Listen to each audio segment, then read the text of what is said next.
Like, who doesn't want to have sex? What the fuck? I will never compete in bodybuilding ever again. You're probably looking at me and you're like, who is this guy? Does he even lift? I lift sometimes. I also have done 5 bodybuilding shows, which I will never do again. And I'm about to share why. I want you to get nice and comfy because this is going to be just a story, not a fast-paced video with crazy transitions. This is just going to be a story. The category that I did in bodybuilding was men's physique or board shorts, whatever you want to call it. Yes, I did train legs. Might not look like it because I've got very small calves. I mean, they're not small, but they're not massive either. I wanted to share my experience of bodybuilding and why I will never do it again.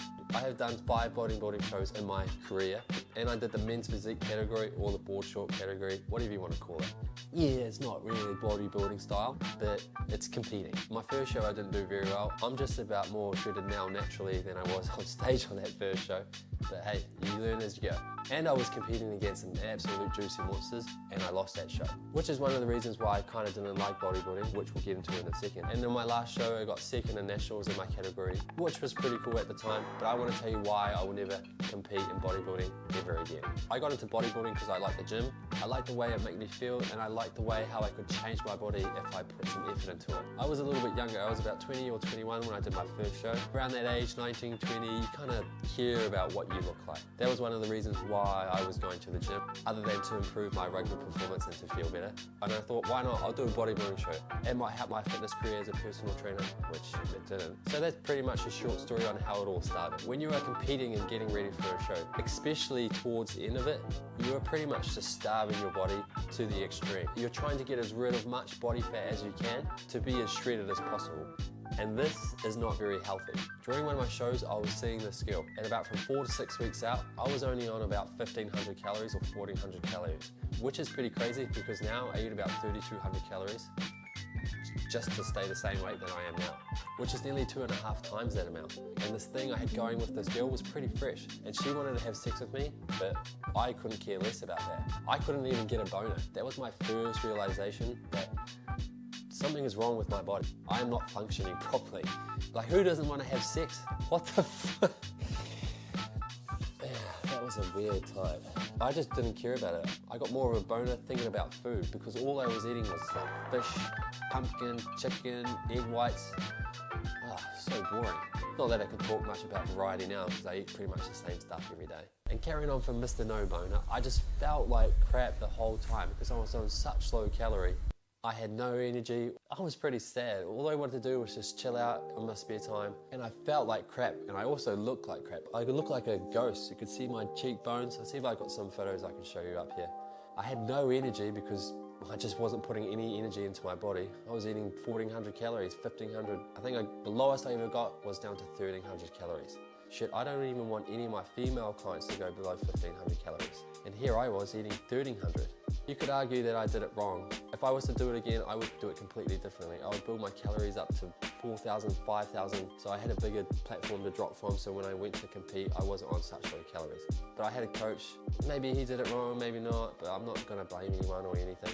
And how I train my clients and want them to feel is I want them to feel good, and I want them to be healthy. And for me personally, I don't want to portray those unhealthy characteristics. And how I coach my clients now is about being healthy, living a balanced lifestyle, feeling good. And when I was bodybuilding, that's just the opposite to how I kind of felt, especially closer to competition time. And that's one of the biggest reasons why I'm not competing anymore. But wait, there are plenty more. What a lot of people don't show you when you're backstage, getting your pump on before you walk out to do your little thing, is that you're fully dehydrated coming into the show because you want to look dry and more shredded and your veins are popping out, blah, blah, blah. And then on top of that, you're drinking alcohol and red wine, and well, our team was anyway. Most of the people were, because I think it thins out your blood or something. I can't remember off the top of my head. And we were doing this before we went out on stage. I didn't know any of this before coming into a show. I just got told to drink this before I go out. It's going to help with your look. And I look back on it now and I'm like, this is so unhealthy. I was dehydrated. Now I'm drinking a glass of red wine. I'm like, fuck mate, I don't want any red wine. Give me a fucking glass of water. Shit. But that was what you did. You did these little things to make your body look that little bit better. Crazy. When you're prepping for a show, it can take a long time. Some people do it for 16 weeks, 12 weeks, 20 weeks, whatever. Depends how out of shape you are. I think if you do a bodybuilding show, you should be pretty much in shape before you go into a show. So you don't have to do too much work leading into the show. And you do all this work for 16, 12, 20 weeks, whatever it is, and then you're up there for 2 minutes, 5 minutes max, 5 minutes of fame, and then it's over. And then you finish and you're like, what's next? At least when you do rugby, you're playing for a season and you're playing a game each week, and the game is 80 minutes. And yet when you do bodybuilding, you're up there, you do your show and it's over, just like that.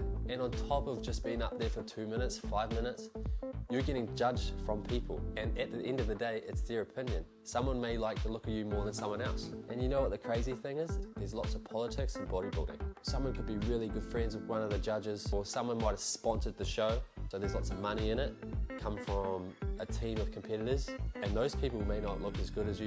You might be more shredded than them. You just have a better physique than them in general. Yet because they know you, or they sponsored the show, or if they got heaps of competitors in, they will lean to those people more than you, even though you look better than them. That's crazy what goes into it. Maybe at the very high level like the Olympia, it's a little bit different. I don't know. But in the low level, it's anyone's game really. And the last reason I stopped competing is because I was competing against enhanced athletes.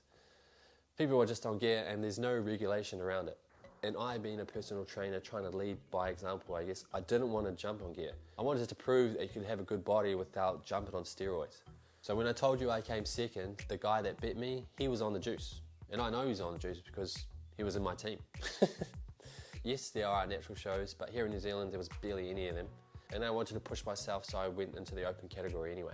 But it was still pretty annoying. So sometimes you were up against some absolute monsters, and you can only do so much. And that for me was the icing on the cake. I didn't want to go down that road, and I never will go down that road. And I wanted to start feeling better and start eating normal food. And from training so much and doing cardio, being in the gym sometimes twice a day, and I lost my drive for training, which was crazy because I loved training going into competing.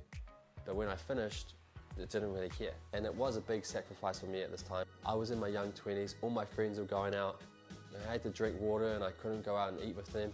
It was a big commitment, especially at that age, and a path that I don't really want to go down again. Don't get me wrong, training towards something was great, having that goal, seeing what the body could do and how shredded I can get, and pushing the body to the limit. But it did take a toll on me, but that stuff doesn't really interest me anymore. I like to train to feel good, it's good for my mental health, and I just like the way it makes me feel. And the byproduct of that is that I look like I lift sometimes, but also enjoy a beer and some cake and a pie. I have different priorities in my life right now. So there's my ramble about why I'll never compete again. If you compete, good on you. I'm not trying to shit on competing. This was just my story and my opinion on it. I've got friends that compete. I'm not like, oh, bodybuilding's shit, you should never do it. No. You do what you want to do. This was just my story and my opinion. So if you have competed, or you are competing, or you're thinking about competing, let me know in the comments what your journey was like or how it's going. And don't forget, if you want to learn everything about health and fitness, make sure you like and subscribe and watch one of these videos up here.